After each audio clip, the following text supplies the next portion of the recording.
Zmaga s Slovaško je v vseh pogledih velika, saj je premagana udeleženka letošnjega evropskega prvenstva, ki jo je za nameček Slovenija po 2 krogih oddalila na 4 točke razlike. Vsak izmed akterjev je prispeval svoj delež, najbolj vidnega Rok Kronaveter z reprezentančnim prvencem. Ja, res je, bil je sanjski stop, ampak pomembno je, da smo vsi oddelali 100% svoje in na koncu sem jaz zadeval, ampak pomembno je, da so 3 pike. Slovenija je uspešno nadgradila drugi polčas uvodnega gostovanja v Litvi.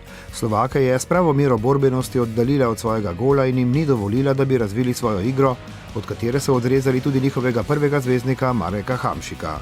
V pravem trenutku seveda tudi zadetek za 3 velike točke, ki so nas popeljale tik pod vrh lestvice skupine F.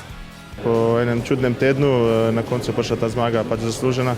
Mi smo pokazali pravi obraz, in gremo zadovoljni v naslednjo tekmo. No, kar se tiče same tekme, šahovska partija, točno tako smo vedeli, da bo. Tako da Slovaško smo analizirali zelo dobro in išlo se je. Ugodno za našo izbrano vrsto se je razpletla tudi tekma konkurentov Škotov, ki so v Litvi zgolj remizirali.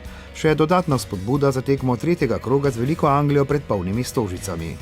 Lahko gremo sproščeno v to tekmo z Anglijo in če bomo pravi, se lahko nadejamo spet dobrega rezultata. Tekma za Anglijo nam je, bom rekel, nagrada, ker je Angleži so itak Angleži, kultna reprezentanca, tako da nimamo kaj za izgubiti.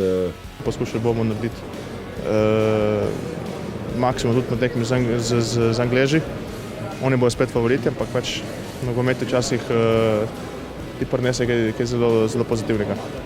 Slovenija je doslej z Anglijo odigrala 4 medsebojne tekme, vse so dobili Angleži, zadnjo junija lani v Stožicah tesno z 2-3.